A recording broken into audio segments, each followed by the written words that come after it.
Something I really wanted to discuss with you today is that recently the Explorers Club has officially launched its sustainability policy, marking a significant milestone in the club's journey towards responsible exploration. So what has been your involvement in it, and what does this policy aim to do? Because it's nice to see this existing. So for those who aren't familiar with the Explorers Club is an international club, but headquartered in New York, really dedicated to exactly what it sounds like, to exploration. It's really people who are adding significant knowledge to their field and niche and pushing the boundaries of those areas. We need a policy because I think it perfectly places the Explorers Club at, ahead of the game when it comes to sustainability. Sustainability is something that every industry, every company, every person, hopefully, is going to have to think about their individual impact. And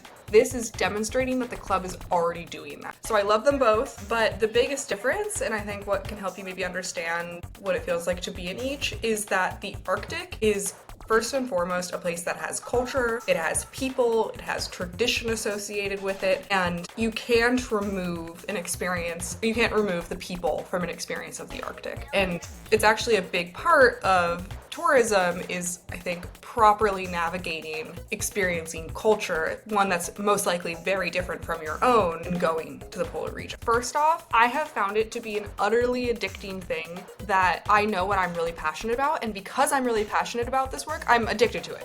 I can't stop working in a really positive way. And I encourage people to really think deeply about what motivates them. And if you're actually working on things that you're motivated to do, you're going to have endless amounts of energy to get it done. And so that just makes you automatically so much more successful at it because you're putting energy in, you're willing to do it. It's not a drain on your life. So the piece of advice there is really think about what you're passionate about and go for it.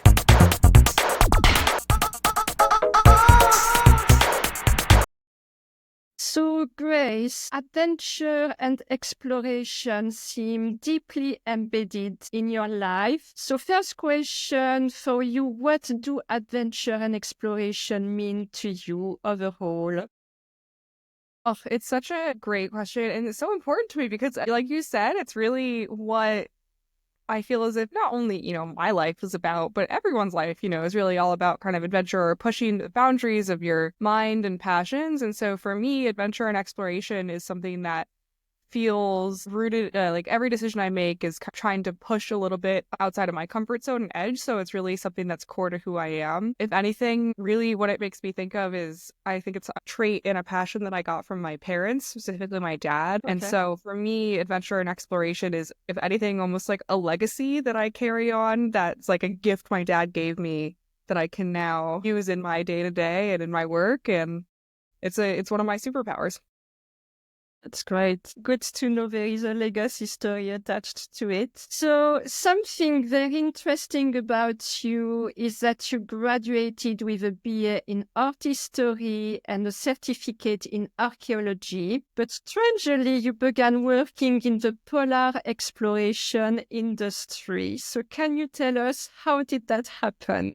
Yeah, well, it's funny. So I get people who kind of question that transition a lot, but to me, those things actually really do lend themselves to each other. And the direct path that I took was I graduated with a degree in art history and archaeology, and then immediately got a research opportunity to write about culture in the Arctic. So Inuit culture, and that is such a direct bridge from thinking critically in an undergraduate setting about art history and archaeology to then going into the field and thinking about culture generally, which is so artistic and so visual. And that's what introduced me not only to the polar regions, but to the cultures associated with the Arctic. And I was able to pretty easily move over into a more polar focus rather than specifically art history or anything like that. Yeah, amazing. Yeah, I love the link between the two. So something very interesting as well is that your life is very intertwined with the famous Explorers Club. So perhaps for people who would not know what the Explorers Club is, perhaps you can explain. I wanted to ask you, how did your relationship begin? And how has it evolved until now as well?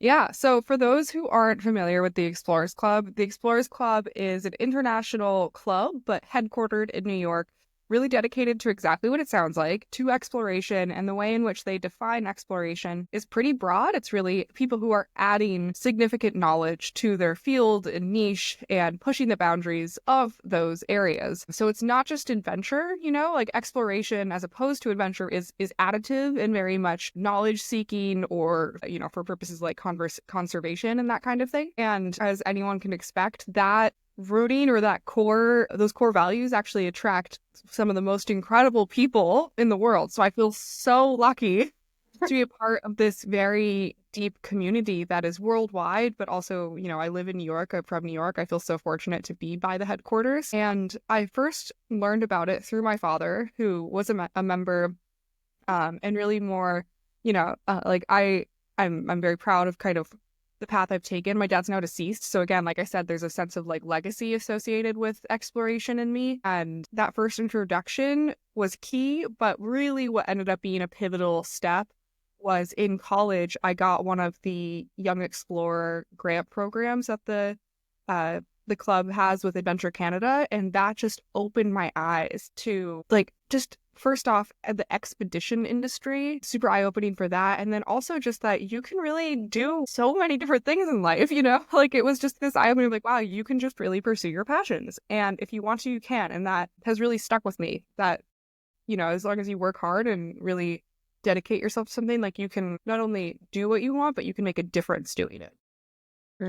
Absolutely. Yeah. We are a big fan here of the Explorers Club. We had a number of guests from the Explorers Club already and in various areas from space, science exploration to the ocean, to the Arctic, actually.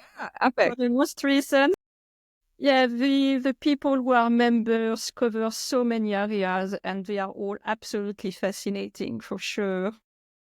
So yourself, Grace, if I'm right, you've spent a lot of time in both the Arctic and Antarctic. Why are you so interested in the polar regions in particular? And is it like your areas that are your favorites in the world? Yeah. Well, I've spent a lot of time in both. You're right. I feel super fortunate. It's largely because I have worked extensively in the expedition tourism industry. So have a lot of opinions on that and like travel done correctly or incorrectly, sustainably versus responsibly, etc. And it's definitely become my specialty, thinking about the polar regions, doing research in the polar regions, doing like writing about them, doing general activism. Anything polar, I've definitely started or have that focus and have an obsession beyond just, a focus or anything like that. It's really what I spend my days thinking about. I got started with that same grant program right out of college, right in the Arctic, and then slowly transitioned that to both the Antarctic and the Arctic. And it's been amazing how every opportunity that I've had in the polar regions has really just added on each other to now the point it feels as if some days it feels as if there's too many opportunities and it's hard to choose, what's the best next thing to work on, what's the most meaningful thing to work on, what I am most interested in. And it's a pretty wonderful position to be in these days. Amazing. Yeah, it's a nice problem to have when you have a lot of choices. Yeah. And we are going to talk about, obviously, polar tourism a little later in the conversation, because I know that's something you have at heart and we do too. So I just wanted to go back to some milestones in your career, because in 2022, after spending some time in the Arctic and Antarctic, you circled back to a more conventional career path temporarily. And for me, it's always interesting when people are having like a career change. So what motivated your decision at the time? So honestly, I love getting this question because it's something I love being very frank about. I had spent a couple of years, again, doing this really passion-driven work in the Arctic and the Antarctic. And then you actually probably have the year, I think it was 2021. I basically had this bit, like, crisis feels like too big of a word, but definitely I had this feeling where, my peers were all doing, or a lot of them doing much more typical, office jobs, working in New York City, working in big cities, working in tech, working in finance, taking paths that I hadn't gone down. And that also meant that they were, earning more money than me and potentially, being like living slightly easier lifestyles, versus me who was doing my dream job, but it wasn't maybe affording me, a super luxurious lifestyle. And because of that, I was, I kind of like sat myself down and I was like, okay, well, you should try out that conventional path and see if that is what you want to do. When I did make that change, so I went to work at Google in San Francisco, I promised myself I would never give up my polar passion. So I actually did continue doing some Arctic work throughout that time. I ended up going on one expedition while I was at Google. So I was able to try to balance the passions. But after about 1.5 years, 2 years, it totally was hit with the question once again, where I was like, what am I doing? I'm so lucky to be so passionate about these things. And then also on top of that, like have already started to carve my own path or my own kind of way in which I was working for a variety of different companies and liaising with different people throughout the Arctic and the Antarctic. And it just simply, like, Google's a wonderful place to work. I'm so glad I worked there. I have some really amazing friends that I made from that time period. So there was a lot that was gained. But the most important thing that I gained from that time period was knowing that that wasn't what I wanted to do for the rest of my life. And it gave me such certainty when I did quit, where I was like, I'm going to go do what I have always wanted to do, and I'm going to do it 10 times harder or like more impressively than I was doing even before this, so it gave me so much energy and so much motivation to really lean in to the polar work I was doing or wanted to do. Yeah. No, I love to ask you this question as well, because I think it's very normal for people to have doubts. And it's funny because earlier today I was listening to a podcast of someone giving advice to people in their 20s, and she was rightly saying, just try things out. And perhaps if you had not tried a corporate job, perhaps you would always have that doubt as well. Totally, yeah. It's an important check, you know what I mean? And I'm definitely someone who likes to, understand the different variables or different paths or options. And so I'm really glad that I explored that other path. And I still learned a lot. Actually, there's like skill sets that I learned during my time at Google that, still get used today and are still relevant to my life now. So yeah, it was absolutely. Yeah, we all experience this. So you went back to the polar regions, as we've understood, after your experience at Google.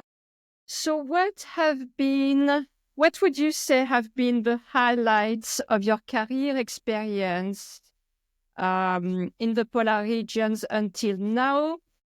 How do you see the future of your career now? Would you say you are fully back to refocusing on the poles?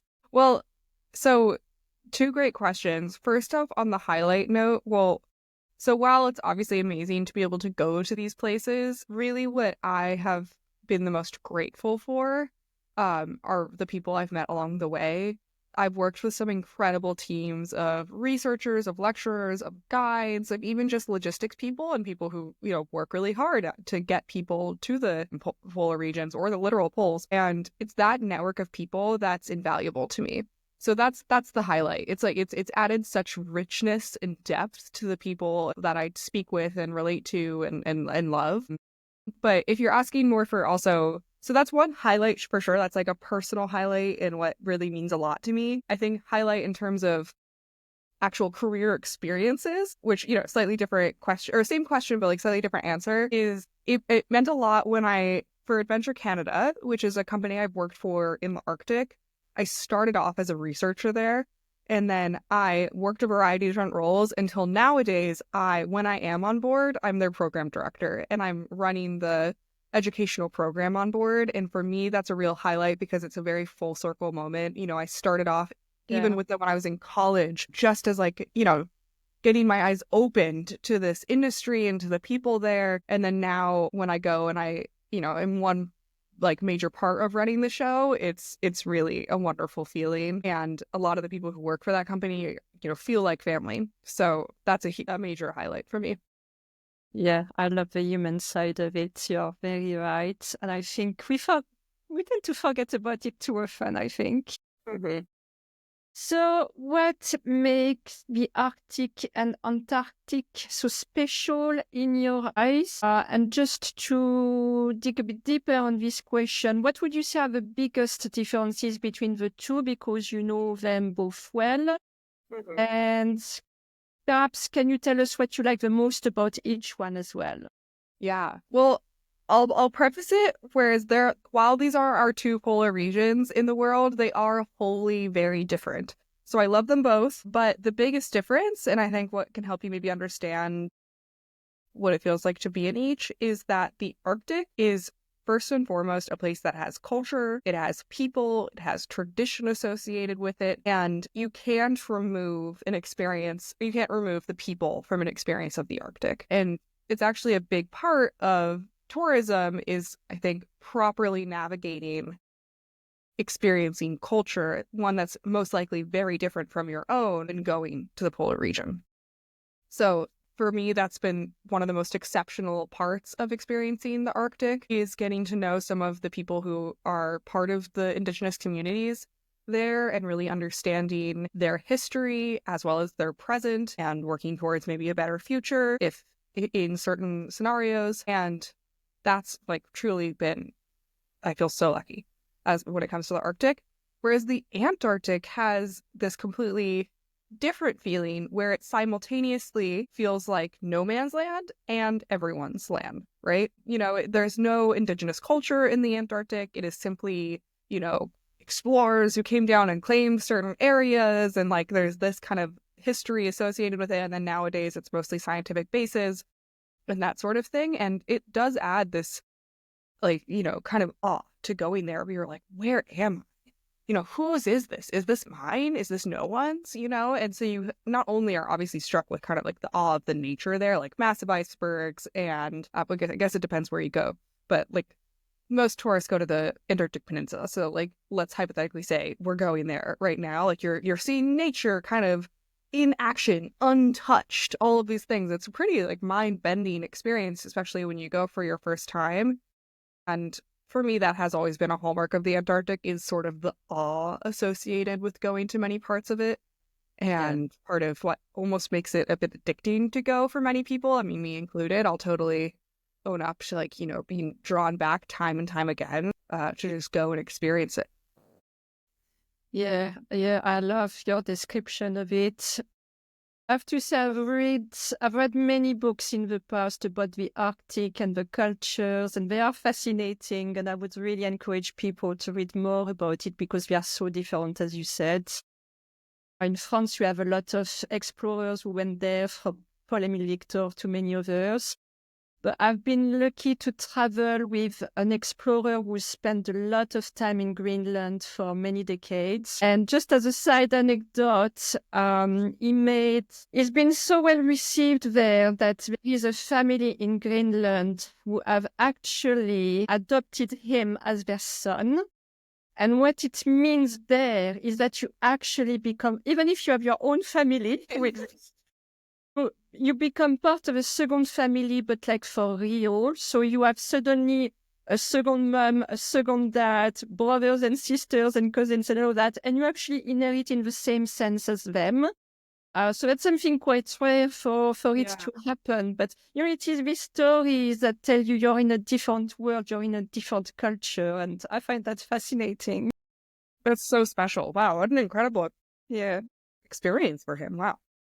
So one thing I wanted to ask you to bring these polar regions to life a little more for us. What has been one of the most surprising or perhaps otherworldly experiences you've had while exploring the polar regions? Can you paint a picture for us of a particularly memorable moment? You get to pick which one. I know, it's so tough. So I had the pleasure of working on the interior for a little bit of it in Antarctica, which was a distinctly unique experience. I was working for White Desert, which is a very luxurious travel company there, and so spent, almost 2 months deep in the Antarctic interior. And first off, just that alone is pretty crazy when you're there and you're kind of registering just how remote you are. And there are a lot of particular experiences that were incredible about that. I think to hone in on one and to kind of take you there, we were living in these tents that are like, triangular tents in the middle of the Antarctic, on a glacier, battling the elements in 24-hour sunlight, experiencing katabatic winds, the strong Antarctic winds when they come unpredictably.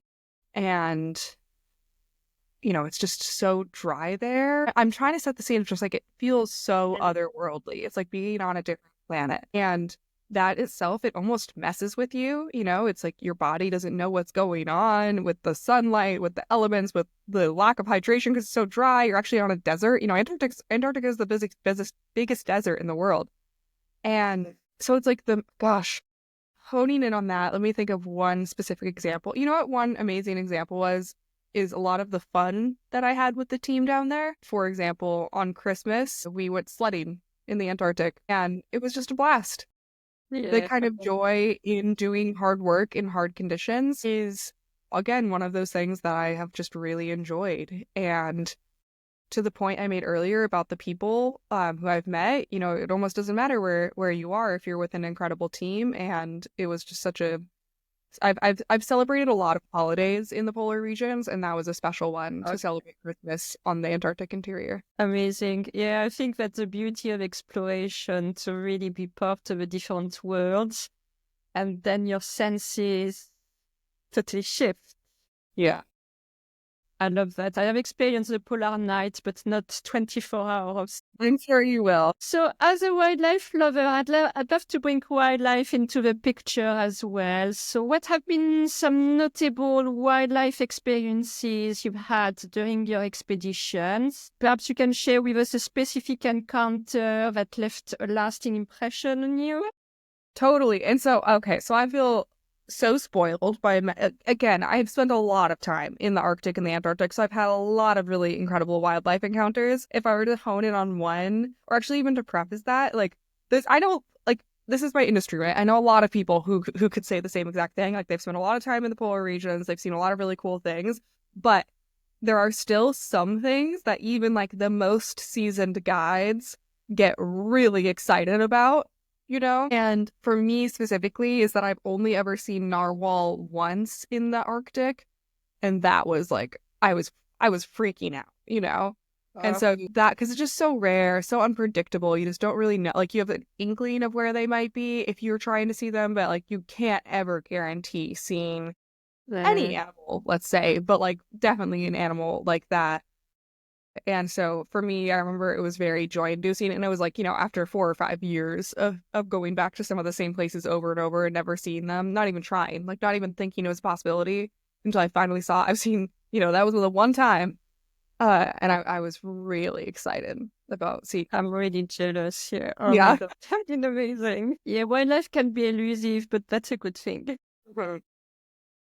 So I know, for having been to the Arctic myself, that the polar regions can be very harsh and challenging environments to live in. So where comfort can be rare. So what would you say these regions taught you personally, considering the harshness of the conditions?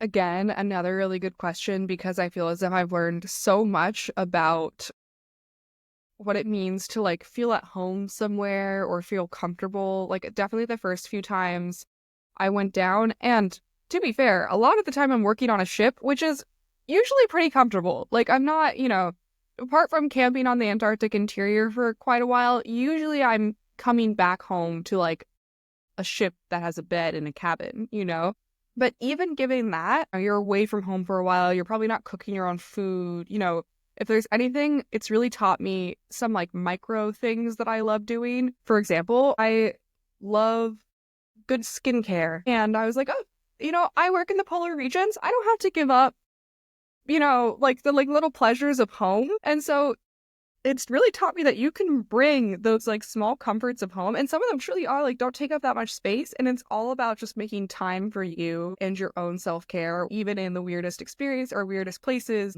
and with the most unpredictable schedule. If you can kind of control and like know how much time it takes for you to feel healthy and comfortable and happy. Like, it's a skill to be able to then throw yourself into basically any environment and thrive. Yeah, I love your approach with the little things, because these things do matter and they are what makes the difference for sure. So let's talk environment in the poles. We know both poles are being impacted by climate change and human activity. There is a lot of scientific evidence, and these regions are closely monitored because we see quite big changes year on year at the moment. Have you witnessed these changes yourself while being there, and in which ways? Yeah, I've noticed them in two key ways, and it's something I've started to work more and more on. First off is like the actual changing climate, or like changes due to supposedly climate change, most notably glaciers receding. You know, I've gone back to some of the same glaciers in Greenland over the past 5 years, and every year they look totally different, and it's crazy. And then beyond that, also beyond just climate-driven change, also smaller changes like the impact of tourism. And in the Antarctic Peninsula, there's a few locations that I have gone back year after year, and you can kind of either like tell when it's towards the end of the season and maybe things are a little more trodden upon, or, you know, at worst eroded, because thousands of tourists are visiting there, you know, week after week. And it does become tough to grapple with understanding what the right balance of people experiencing these places, but also properly protecting them. Yeah, I've definitely heard discussions from guides about this, so I can't wait to discuss it a bit more later on. Sticking to the environment, the environmental threats for now, would you say that environmental protection is a topic that you have at heart? And how do you approach it? What are your objectives in this area, if you have any? So definitely something I have at heart, but that's only a realization I've had recently, to be totally honest. I mean, like of course, I've always loved the environment, but it kind of hit me in the past year or two where I was like, wow, I am really spending a lot of time in these places.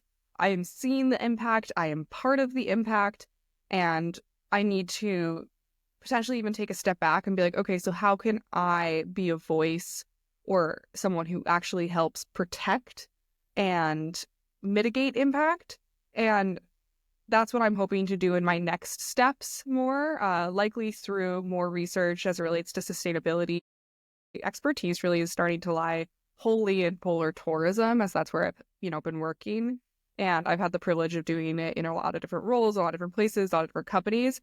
And so I have a lot of comparative, personal comparative information to do that thinking off of. And so my next steps are hopefully to really dive into what it means to be sustainable, or if sustainability is never achievable, what it means to be at least responsible when it comes to visiting the polar regions, and hopefully drive environmental conservation or other economic changes as it comes to sustainability from that. Yeah, great. So it looks also like you have found a way to integrate your graduate studies in art history with environmental management with your current work. I'm very interested in particular in your current research projects exploring the intersection of art, science, and environmental activism. Can you tell us about that?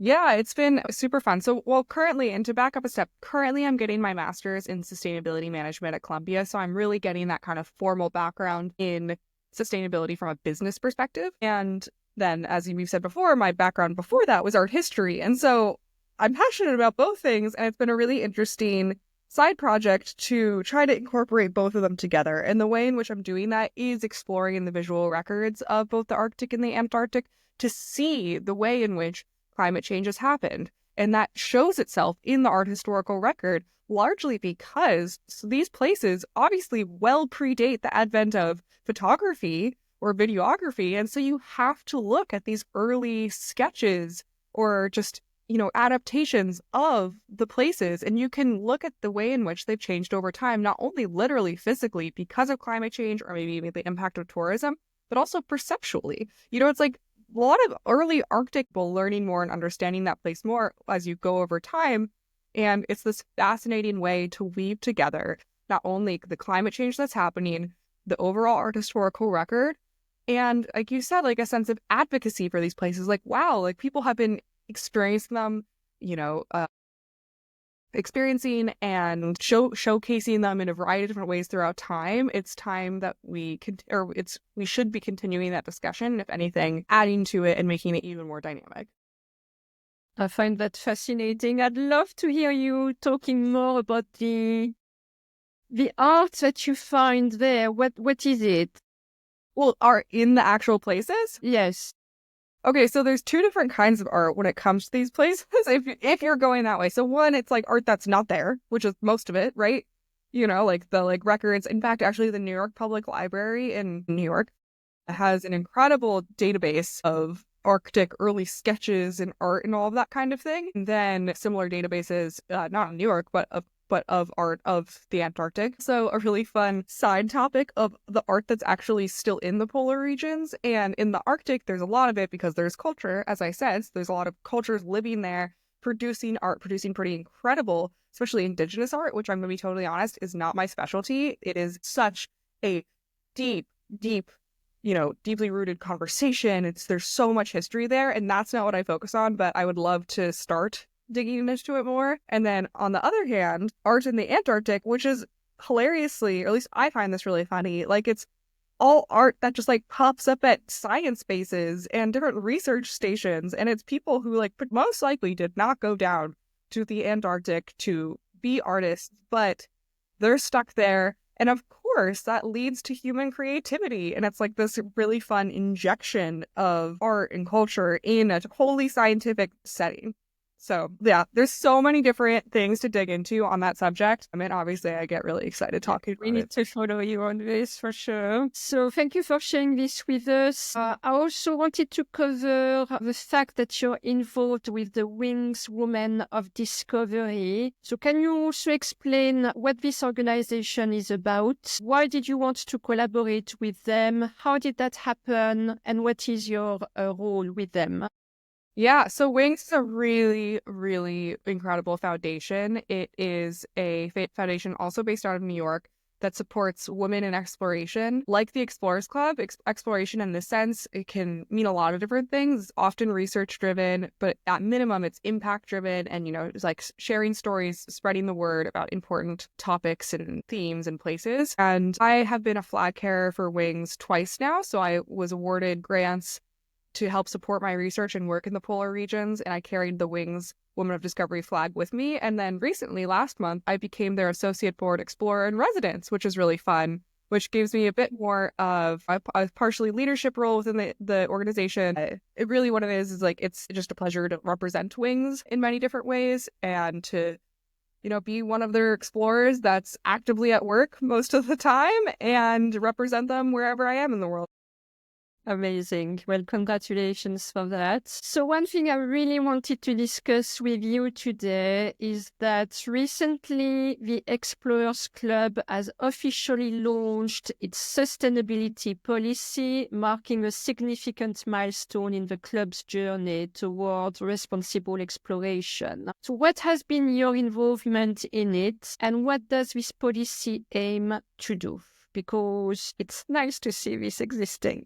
Yeah, it's really exciting to see it existing. It really is fresh. Like it just got launched in the past few months. I've been working with the Sustainability Committee. I'm on the Sustainability Committee. Been working with them over the past year to develop the sustainability policy for the Explorers Club. And not just the Explorers Club, but hopefully for, the state of exploration generally. What does it mean to explore sustainably? And that, like I said, this is a very fresh topic and policy within the club still being developed. So I almost hesitate to go into the nitty gritty or the details about it, because while they do exist, those thoughts have started to be written down and really ideated upon. They haven't been published yet.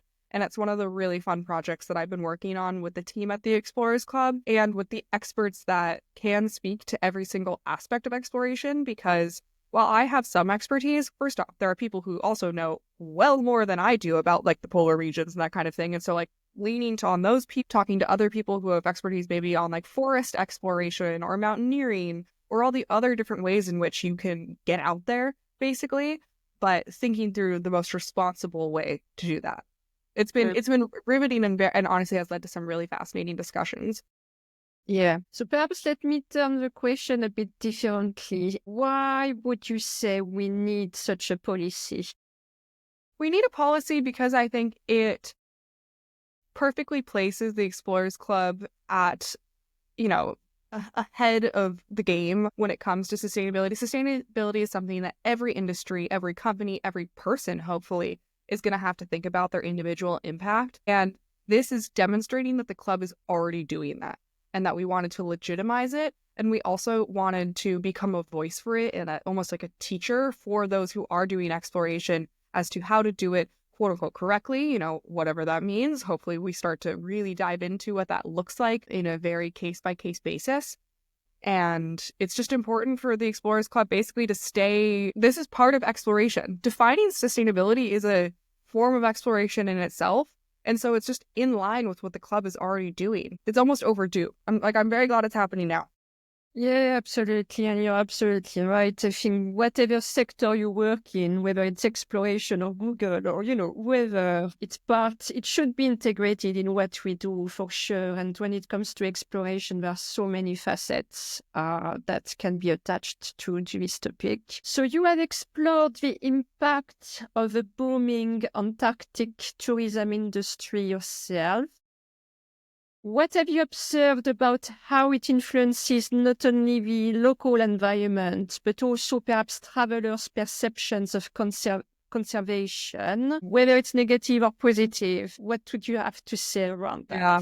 I mean, so part of that on the physical effects of the environment, like I said before, you can definitely tell when a place, like a specific landing site in the Antarctic, has been visited time and time again. There are some places that just all the ships seem to go to, and you can see the footprints, literally. But on your the second part of your question, which is an interesting one to think about, and it is something that I'm starting to dive deeper and deeper into because I think it almost deserves it does deserve proper analysis, is like, okay, so what's the actual impact on these people? And first off, it can be on the micro scale of like, directly impacting the Antarctic environment. I should, be aware about where I'm stepping at minimum, right? Like people maybe become more cognizant about the actual environment they're stepping on because it is so pristine that it is abundantly clear that you are there. You leave an impact in some way. And then building upon that feeling is really important because I believe Antarctic tourism really exists to educate people on these bigger climate issues, on making them feel like they're polar ambassadors. And so the most important part for, at least I think, for these people going to Antarctica is to feel that connection to the environment and to leave feeling motivated to either continue making positive changes in the way they act in their day-to-day, or to, at most, become a polar ambassador or become someone who really advocates for protecting maybe not the polar regions, but any region that feels really, near and dear to your heart. The reason why I'm so passionate about that and really believe it's possible is because I'm an example of that. Like I went to the polar regions kind of unknowingly. I wasn't like obsessed with Antarctica all my childhood, and that kind of thing. And it took working in these places and going to them and just feeling so connected and understanding that they are the bellwethers for so much other, much bigger change going on in our environment to then really change my, not like career path, like it was going to these places that opened my eyes. And like, I know that it's possible because I'm an example. And so I can hopefully start to make changes in the way things are run in the Antarctic or the Arctic so that more and more people are getting as dramatic of a positive effect on themselves because of this tourism. And in doing that, it actually potentially justifies massive impact, that negative impact that tourism is having. Does that make sense? Yeah, totally. I've been to places myself. The Kilimanjaro comes to mind. And as you said, you can clearly see the impact that you are having on an environment. Some of it remains pristine, but some of it doesn't. And wherever we go, of course, there is a footprint and we have to be conscious of that. And it's more, how can we still enjoy these environments, but minimizing our footprint? Or, this is when having sustainability policies like the one the Explorers Club is working on can be really useful, because I think there is a real lack of policies, guidance. I think it has evolved, but it's certainly not there yet. And I know the travel industry is certainly looking into it, but there is a lot to do in this area. So I think it brings me to my next question to you, because I've seen you asking your audience this question: does experiencing a place firsthand inspire stronger climate action, or is it possible to love a place best by leaving it untouched? So I wanted to ask you, what is your own opinion about it? Because I think any explorer, traveler, hiker has had that question in mind, for sure. Yeah, well, in many ways, I do agree with the point of like, in order to really feel connected to a place, odds are you have to go there. You have to experience it firsthand. And there's obviously a really tough line to follow on what's best way to go to a place when it's a fragile place. And I just really believe that tourism is, it's such a tough question.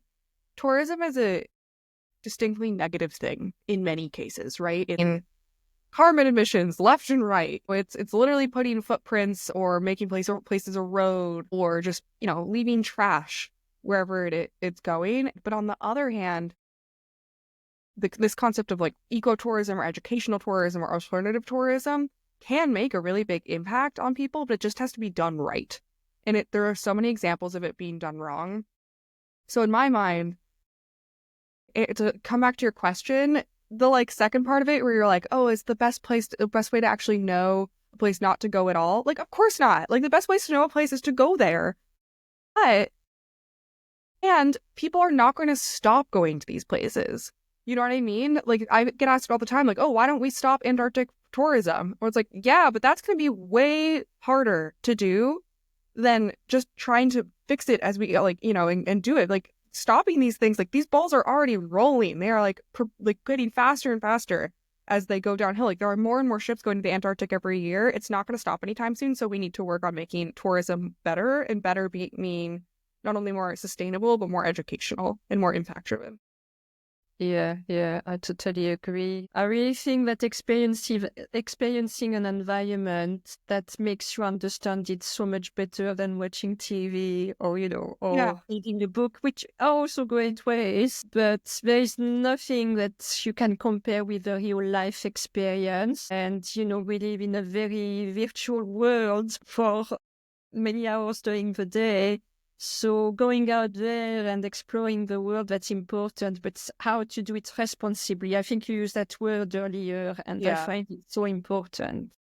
I think it is an important point to like draw the distinction between responsible and sustainable travel. Like, I think sustainable travel is a really big claim or like statement, because travel in almost any way is not sustainable, right? But it's responsibility. It's not only taking responsibility, but acting responsibly is what we should all be striving for. So for young people your age or in their 20s who are listening to you and thinking, wow, I love this, and would wish to follow a similar career path to you, would you have any recommendations for them? You've mentioned you've got grants from various organizations, for example, and perhaps it helped you start. So how does one make it happen successfully? Do you have any piece of advice? I have so many pieces of advice in broad ones, because I think a lot of the advice that has been most impactful for me actually could be applied to a million different scenarios. Okay, a few things. First off, I have found it to be an utterly addicting thing that I know what I'm really passionate about. And because I'm really passionate about this work, I'm addicted to it. Like I can't stop working in a really positive way. And I encourage people to really think deeply about what motivates them. And if you're actually working on things that you're motivated to do, you're going to have endless amounts of energy to get it done. And so that just makes you automatically so much more successful at it, because you're putting energy in, you're like willing to do it. It's not a drain on your life. So the piece of advice there is like, really think about what you're passionate about and go for it. And then on the concept of going for it, that's it. Like, really full send. Like, if you're going to try doing something, really go for it. Don't take no for an answer in some cases. Like, honestly, some of the opportunities I've gotten are simply out of persistence. Like, I followed up and I followed up and I followed up until I got an answer at all or the answer I wanted. And it's that persistence that really paid off in many cases. So those are my two things, like passion and persistence. Just like if you're gonna love it, that's even better. Like really go. It's gonna allow you to go for it without even, second guessing anything. And then it's the persistence is key, and just like putting yourself out there. That's such great advice. You actually remind me of a friend I had that I met in my business school in France. And I actually discovered a story years later. I wasn't really aware, but it was exactly what you just described. She was totally passionate about skincare. So that was what she was passionate about.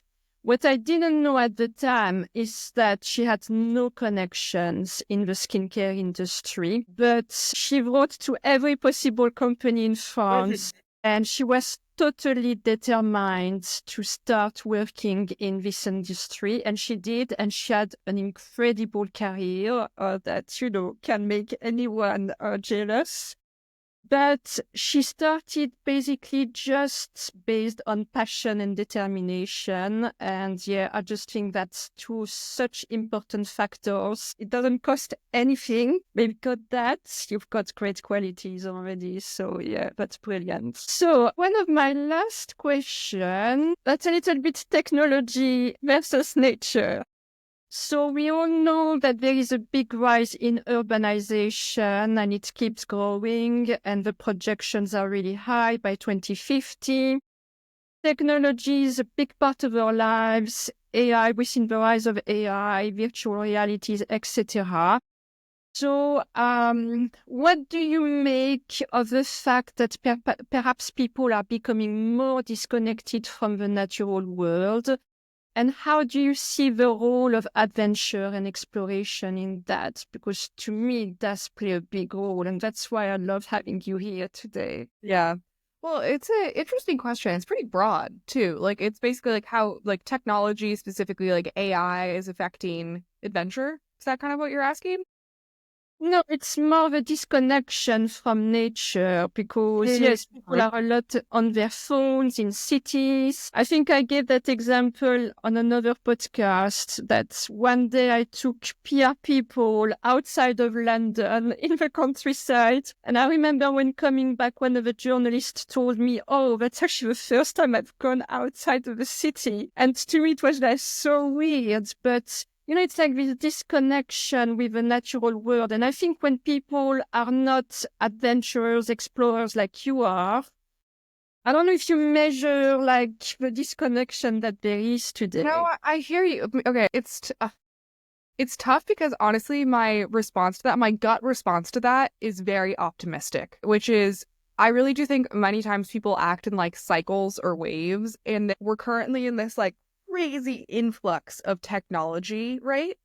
And sooner or later, I actually think we will cycle out. Like technology will, like the advancements will always still be used, but people will acknowledge that they crave that return to nature, and it will come. It will maybe look a little different than how people used to interact with nature because maybe it'll be hopefully enhanced by technology. But my gut is not worried about people retreating from nature because I think they'll be called back to it again, and if anything, just in different ways. And hopefully, people will learn better how to disconnect or how to healthfully integrate technology into those experiences. And I don't know, at my core, I really do think it's like people like, right now we're maybe going through a weird growing phase of having such an influx of technology, but it'll naturally integrate itself into kind of the literally natural way in which people live, which is connected to nature.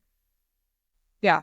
I don't know. I feel really optimistic. I totally agree with you. I actually think we've started to see this with some influencers or, going back to the countryside, starting working on a regenerative farm people still love traveling as well, which I think is a good thing. Hopefully we can find some kind of ecological fuel or something, to make this better for the world. But I think there is always a polarization in our world. So one thing automatically brings its contrary as well. So yeah, I fully agree with you on the way you've described this. I think it's nice. So we are nearing the end of this podcast, Grace. It's the time has flown.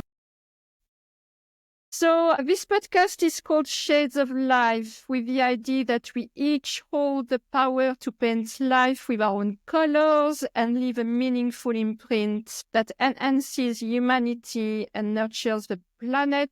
And this ties back very nicely to your own mission. So I always end the podcast with the same question. If you were a color, what would it be and why? How would you paint the world and in which color? I know, I loved it. I knew you were going to ask this, and I think it's such a fun one. Just off the cuff, basically, so my favorite color is yellow, but I don't think I would be like yellow per se. I think I'd specifically be chartreuse, because that color holds a lot of personal meaning to me for a variety of different reasons. So first off, obviously, I love yellow. I love that it's yellow with a little bit of green in it. It's got that kind of like nature element. And if anything, it makes it a little bit oddball. Like it's got kind of a weirdness to it that maybe sometimes you like, sometimes you don't like, but no matter what, you're going to notice it in a room, Oh, yeah. And I love that element of chartreuse. I think it's like this wonderful pop of color. It goes with a lot of different colors. And then on top of all of that, there's like chartreuse, the liquor, like the spirit, which is like a fun tie-in. It's like, that's a fun thing. But to connect it to, it can be both at a party, literally, or, in a really fun fashion statement. And then lastly, as it relates to the polar regions in general, whereas the safest way to be when exploring is bright. You know what I mean? Like if you're out in nature in a place where you can easily get lost, or if you can easily disappear in an avalanche, or if you can, anything like that, the safest thing to be is bright. So why not be like a bright chartreuse yellow? So that's what I would be. Brilliant. Thank you, Grace. I love that. So thank you very much for joining me on the podcast today and sharing your experiences in the polar regions. That's just fascinating. And I wish you really, really well with all your projects. Thank you so much. It's been such a pleasure. So thank you everyone for watching and listening. And we will be back with a new episode and a new guest next week. Thank you.